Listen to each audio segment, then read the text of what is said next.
শুভ সকাল বন্ধুরা, সকলে কেমন আছো? আশা করি প্রত্যেকেই খুব ভালো আছো। আর রিয়া স্টোরি আর একটা ব্লগে তোমাদের সকলকে স্বাগত জানাই। আর এখন ঘড়িতে বাজছে ওই সকাল 7টার মতো, কিন্তু দেখো রোদের কোনো চিহ্নই নাই। এখন শুধু চারিদিকটা কুয়াশাতে ঘেরা। তো আজকে লক্ষ্মী পুজো, আর আজকে হচ্ছে যে আমাদের বাড়িতে পিঠে হচ্ছে। এই যে এদিকে দেখো ঠাকুমা এখন পিঠে করছে। আর আমাদের বাড়িতে নিয়ম আছে লক্ষ্মী পুজোর দিন ভোর ভোর উঠে পিঠে করতে হয়। তো ভাপা পিঠে করতে হয়, ওই জন্য ভাপা পিঠে মানে গড়গড়ে পিঠে। তো ওই দিকে ঠাকুমা এখন পিঠে করছে। আর এই যে কড়াইটা দেখতে পাচ্ছ, তোমাদের তো আগের ভিডিওতে দেখিয়েছিলাম আগে যখন গড়গড়ে পিঠে হয়েছিল। তো এই কড়াইটাতেই গড়গড়ে পিঠে হয়। তো এই যে কড়াইটাও বেরিয়েছে, মানে যখন গড়গড়ে পিঠে হয় বছরে পিঠের সময় এই কড়াইটা বেরোয়। তো কড়াইটাতে তেল মাখিয়ে দিয়েছে। আর এদিকে মা এখন পিঠে করছে, আর ওইদিকে ঠাকুমা এখন জল গরম বসিয়েছে। আর আজকে পিঠের পুরেতে আছে নারকোল, তারপরে হচ্ছে যে ক্ষীরের পুর হবে, নারকোলের পুর হবে, আর হবে আলু, ঝাল ঝাল করে আলু মাখা, বেশ লাগে খেতে ভাপা পিঠেতে। তো এই যে দেখো প্রায় এক ঝুলি পিঠে গড়া হয়ে গিয়েছে। ওই এক কড়াইয়ের মতো ভাপে দিবে, তারপরে আবার এক কড়াই হবে, মোট 2 কড়াই হবে।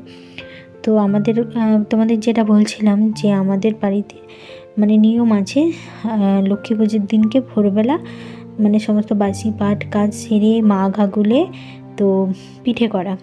তো আজকে ওই জন্যে পিঠে হচ্ছে। আর এই যে দেখো মা এখন ওই কড়াইয়ের মধ্যে সমস্ত পিঠেগুলো দিয়ে দিল, আর এবারে ভাপে বসাবে। আর এদিকে জল গরমও হয়ে গিয়েছে, তো কড়াই বসিয়ে দিল। এবারে শুধু পিঠেটা ভাপে হতে মানে যতক্ষণ সময় লাগবে।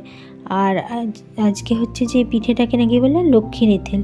তো লক্ষ্মীর এঁথেল আমাদের আছে, কিন্তু আমাদের বাপের বাড়িতে লক্ষ্মীর এঁথেল নেই।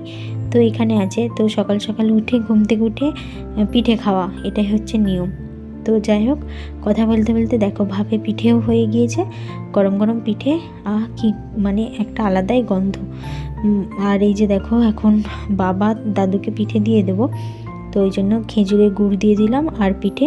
চলো এবারে বাবাকে আর দাদুকে পিঠেটা দিয়ে দিই। আর এই যে এদিকে দেখো দ্বিতীয় যে কড়াইয়ের পিঠেটা ছিল সেটাও নামানো হয়ে গিয়েছে। আর মা এখন বসিয়েছে বাঁধাকপি। তো বাঁধাকপির তরকারি হবে। তোমাদের কাল দেখিয়েছিলাম যে মা বাঁধাকপি কেটেছে।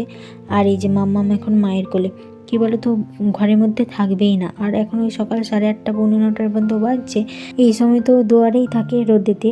তো ওর আর কি দোষ, এরকম যদি ঠান্ডা পড়ে তো ও কী করবে। এই যে দেখো মা এখন ওকে কোলে নিয়েই রান্না করছে। আর চলো আমি এবারে পিঠেগুলো বেড়ে নিই, মায়ের আর আমার। তো আমি আর মা খেয়ে নেবো, নিয়ে তারপরে আমি স্নান করব আর মা রান্না করবে। মা ও মাথা করবে মা ওই যে মা ওই যে মা ওই যে মা দেখো। আর এত জোর ঠান্ডা পড়েছে, মানে হাত পায়ের আঙুলগুলো ওই কনকন কনকন করছে। আর মনে হচ্ছে না কারেন্টটাই শক খাওয়ার মতো হচ্ছে। আর এই যে দেখো হচ্ছে যে খেজুরের গুড় নিয়ে নিচ্ছি। আর মানে পিঠে, গরম গরম পিঠে আর খেজুরের গুড় খেতে তো খুব ভালো লাগে। শুধু রোদটাকেই মিস করা, কারণ রোদ থাকলে রোদ পিঠ করে বেশ ভালো করে খাওয়া যেত। আর 2টো পাটিসাপটা রয়ে গিয়েছিলো, ওই জন্য এই পিঠের মানে কড়াইতেই ফেলে দেওয়া হয়েছে, ভাপে বেশ ভালো সিদ্ধ হয়ে যাবে। আর এটা খেতেও কিন্তু খুব সুন্দর লাগে। তো কথা বলতে বলতে মায়ের আর আমার পিঠে নিয়ে নিয়েছি। চলো এবার খাওয়া দাওয়াটা ঝটপট করে সেরে নিই। আর এই যে দেখো মামামকে বসিয়ে দিয়েছি। তো মামাম এখন আগের থেকে অনেকটাই ভালো করে বসতে পারে, তবুও চারিদিকে বালিশ দিয়ে দিয়েছি। অনেকটা সময় বসে থাকতে পারে না, মাঝে মধ্যে হিলে হিলে পড়েও যায়, ওই জন্য বালিশগুলো দিয়ে দিয়েছি। আর হচ্ছে যে এইদিকে বসিয়েছি উনানের দিকে, তার কারণ মা রান্না করবে আর মাম্মাম এখানে বসে থাকবে, তাহলে মা কথা বলবে, ও দেখতেও পাবে আর কাঁদবেও না, ওই জন্য বসিয়েছি। তো এবারে আমি যাই স্নান করতে, কারণ অনেকটাই বেলা হয়ে গিয়েছে, আবার পুজোর জোগাড় করতেও বেলা হয়ে যাবে নয়তো। তো স্নান টান সেরে একেবারে রেডি হয়ে নিয়েছি। আর এখন 11:30 বেজে গিয়েছে, বেলা 11:30। আর পুরোহিত মশাই আসবেন 1টার সময়, তো বলে দিয়েছেন। তো এবারে সমস্ত পুজোর জোগাড় করব। আর আজকে রাইসন হচ্ছে ঠাম্মির দায়িত্বে। তো মানে মা হচ্ছে কি স্নান করাবে, তারপরে আমি শুধু খাইয়ে দিচ্ছি, তারপরে মা স্নান করাবে, সবটাই মা ওকে নিয়ে ঘুরবে। তো আমি আর ঠাকুমা পুজোর জোগাড় করব। আর ফুল তোলা, তারপরে ফল টল সমস্ত ধোয়া ধুই সমস্ত হয়ে গিয়েছে, শুধু আলপনা দিতে হবে, তারপরে ঠাকুর পাততে হবে, ফলগুলো আমান্য করতে হবে। এখন অনেক কাজ আছে, তো একটাকে সমস্ত রেডি করে দিতে হবে। তার উপর আমাদের গোলজারের সামনে যে ঠাকুর মন্দিরটা আছে 12 ভূঁইয়া, সেখানেও আজকে পুজো হবে। তো তোমাদের সাথে সেটাও শেয়ার করব। চলো এবারে ঝটপট করে পুজোর কাজগুলো সেরে নিই। এই যে দেখো ফল তারপরে বটি সমস্তটাই ধোয়া আছে, আর এইদিকে চাল সাজা আছে। তো একটা হচ্ছে যে লক্ষ্মী পুজোর চাল, আর একটা বললাম না 12 ভূঁইয়ার আজকে পুজো আছে, তো সেখানে পুজো দেওয়া হবে। এদিকে ফুলও তোলা হয়ে গিয়েছে, আর এইদিকে আছে আমশাখা, তুলসী পাতা, দুব্বো, তারপরে বেলপাতা, আর এই যে ঘোড়া দেখতে পাচ্ছ, এই ঘোড়াটাই এই দুটো ঘোড়া পুজোতে দেওয়া হবে 12 ভূঁইয়ার ডাঙাতে। আর এইদিকে আছে চন্দনপিড়ি, তো চন্দনপিড়ি তো লাগবেই, লক্ষ্মী পুজো, নারায়ণেরও পুজো হবে। আর এইদিকে হচ্ছে যে আছে গাছের নতুন আলু, তো আলুগুলো কত বড় বড় হয়েছে দেখো। তো নতুন আলু দিয়ে আজ পুজো দেওয়া হবে। এইদিকে ধান না, জব, আর আছে মূলো ফুল, আর এদিকে আছে গোবর সার। তো লক্ষ্মী পুজোতে গোবর সার অবশ্যই লাগে, তো বলদ গরুর সার লাগে। তো এইদিকে আছে গোবর সার, আর এইদিকে দেখো একটুখানি রোদ বেরিয়েছে, আর মাম্মাম এখন আমার এক কাকিমার কোলে আছে, তো ওর ছোট্ট ঠামের কোলে আছে। তো এখন ওকে দোলাচ্ছে, আর ও একটু পরেই স্নান করবে, মা স্নান করিয়ে দেবে, তো ওই জন্য এখন জামা খুলে এখন বসে আছে। আর এইদিকে চাল বেটে মানে এর সঙ্গে খড়ি মাটিও মেশানো হয়েছে, তো এখন আলপনা দেবো। আর এই যে এই জায়গাটা দেখতে পাচ্ছ, এটা ভালো করে ওই মাটি দিয়ে লাতা দেওয়া হয়েছে। তো লক্ষ্মী পুজোর দিন মাঠের মাটি দিয়ে লাতা দিয়ে আলপনা আঁকতে হয়। তো এই জায়গাটায় আলপনা আঁকা হবে, আর এখানেই ঠাকুর পাতা হবে। আর এই যে যেটা তোমাদের দেখাচ্ছিলাম, এটা হচ্ছে যে জব, তো ঘাসের মতো দেখতে, এটা হচ্ছে জব। আর এই যে এটা হচ্ছে মূলো শাকের সাথে ফুল। তো এই বছর মূলো শাকের সাথে ফুল দিয়ে পূজা হবে, অন্য বছর পূর্ণিমা হয়ে যায়, ওই জন্য ফুলটা নিতে নেয়। এই যে পিঁড়িটা দেখতে পাচ্ছ, এই পিঁড়িটাতে হচ্ছে যে ঠাকুরকে রাখা হবে, তো এই পিঁড়িটাতে একটু আলপনা দিয়ে দেবো। তো ঠাকুমা বললো আলপনা দিয়ে দিতে। আর লক্ষ্মী ঠাকুরের পা এঁকে নিচ্ছি, সাথে একটু মড়াই। তো আলপনাটা দিয়ে পিঁড়িটাকে সাজিয়ে নিয়েছি। আর এখন এই যে সের যেটা হয়, তো সের ছাড়া পুজো হবে না লক্ষ্মী ঠাকুরের, তো সেরটাতে একটু আলপনা ছড়িয়ে দিলাম।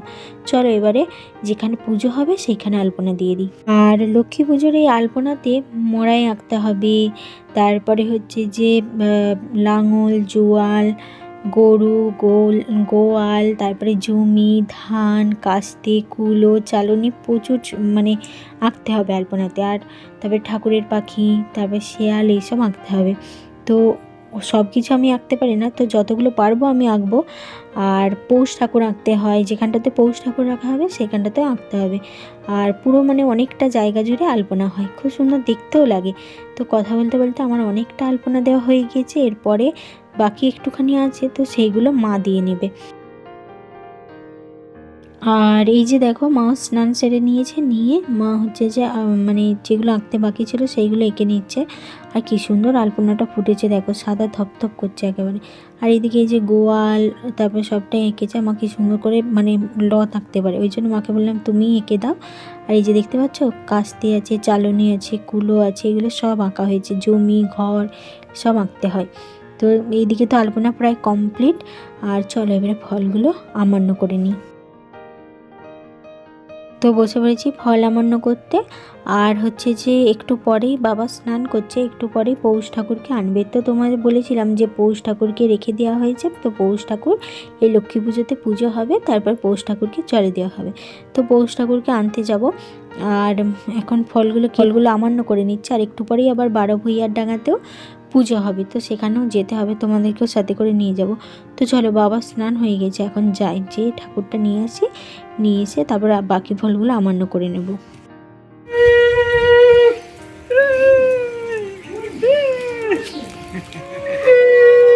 না না না, এই তো এটা বলে দাও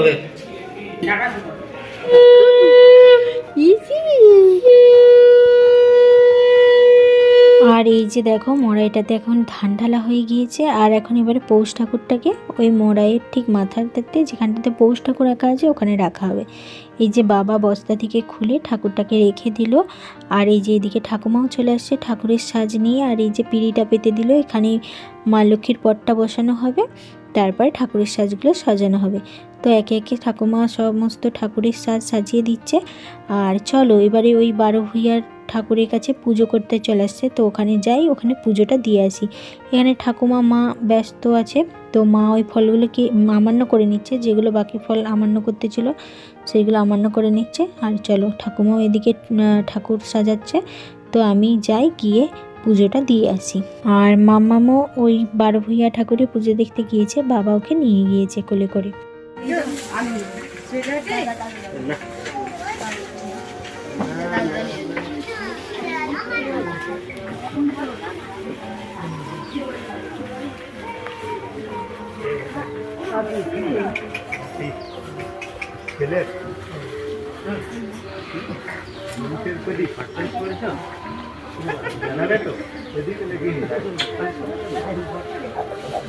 পুজো দিয়ে বাড়ি চলে আসছি। আর এই যে দেখো মাম্মামকে এখন বাবা ঠাকুরের সামনে বসাচ্ছে। আর মাম্মামে একটু ভয় নেই, দেখো ঠাকুরের দিকে ঠিক দেখছে। আর হচ্ছে যে এইদিকে ঠাকুমারও সমস্ত সাজানো হয়ে গিয়েছে, মানে লক্ষ্মী ঠাকুরের সমস্ত সাজ দেওয়া হয়ে গিয়েছে। আর পুরোহিত মশাই চলে আসছেন, এবারে পুজো শুরু হবে। সর্বমঙ্গলমঙ্গলং বরিং বরদং শুভং নারায়ণস্কৃতং সর্বকর্মাণি কার্যসম্পদহমিতি ভুজবিদ্বাসুসং কালিঙ্গৃত বিগ্রহং সদানং শুভসন্নং সাধকবিষ্টদায়কং এতাদন্তমস্তু নমঃ ওম নমঃ ঐং গুরবে নমঃ বং এতসময় কাঞ্চনমূল্যায় নমঃ। পুজো হয়ে গিয়েছে আর ফুলের সাজে মা লক্ষ্মীকে কি সুন্দর দেখতে লাগছে দেখো। আর মামা ঘুমিয়ে পড়েছিল, ও আবার উঠেও পড়েছে। আর এই যে দেখো আমার ঠাকুর মা লক্ষ্মীর পাশে আমার বাড়ির ছোট্ট মা লক্ষ্মীকে বসিয়ে দিয়েছি। তো আমার জীবন্ত মা লক্ষ্মী, আমার বাড়ির মা লক্ষ্মী দুজনে পাশাপাশি। আর মামাম দেখো কি সুন্দরভাবে বসে আছে আর চারিদিকে ঘুরে ঘুরে দেখছে। আর এখন আবার দেখো ধান ঠাকুরের ওই ধানগুলোকেও ধরে নিয়েছে। আর তবুও আমি বসে আছি ওর কাছে, যদি মানে মাথা টাথা হিলে যায় তো এখন তো সবসময় খুব একটা ভালো করে বসে থাকতে পারে না, তবুও অনেকটা বসতে পেরে গিয়েছে।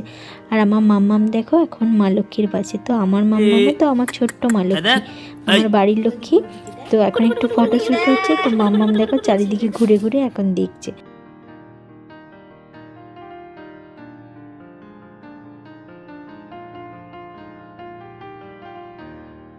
আর এখন প্রায় ওই সন্ধে হয়েই আসছে, তো মায়ের সন্ধ্যা দেখানো হয়ে গিয়েছে।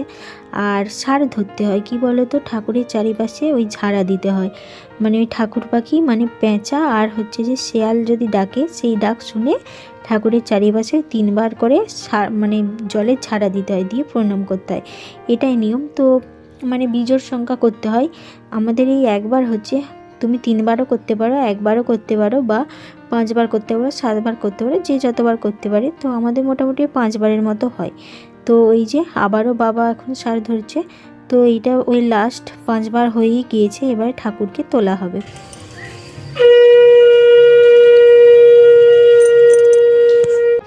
তো এখন বাবা দেখো মাথায় করে ঠাকুরকে ওপরে নিয়ে যাচ্ছে। আর এই যে ঠাকুরের সিংহাসনের পাশে মা হচ্ছে আলপনা দিয়ে রেখেছিল, তো এইখানটাতেই ঠাকুরকে রাখা হচ্ছে। তো কালকে আবার বিশ্রাম আছে, তো বিশ্রাম পালা হবে। বিশ্রাম পেলে তারপরের দিনে আবার বৃহস্পতিবার, তো সেই দিনেও ঠাকুর থাকবে। তারপরের দিনে ঘরটাকে জলে ভাসানো হবে। তো একে একে সমস্ত ঠাকুর ধান সমস্ত ওপরকে আনা হবে। আর এই যে ঠাকুমা এখন ফুল ধান সমস্তটা পরিষ্কার করছে। আর কালকে ভোর ভোর উঠে আলপনাটাকে ধুয়ে দিতে হবে, তার কারণ কাক পক্ষীতে নাকি ঠাকুরের আলপনাটা দেখতে নাই, ওই জন্য। তো চলো তাহলে ব্লগটা এখানেই শেষ করছি। আজকে লক্ষ্মী পুজোর ব্লগ তোমাদের কেমন লাগলো জানিও। আর আমার ছোট্ট মা লক্ষ্মী আজকে আমার বাড়ির ঠাকুর মা লক্ষ্মীর পাশে বসেছিল, তো আমার ছোট্ট মা লক্ষ্মীকেও কেমন লেগেছে তোমাদের জানিও। আর ভালো লাগলে অবশ্যই লাইক শেয়ার সাবস্ক্রাইব করে দিও। আর যারা যারা ফেসবুক পেজ থেকে ব্লগটা দেখছো তারা অবশ্যই পেজটিকে ফলো করে দিও।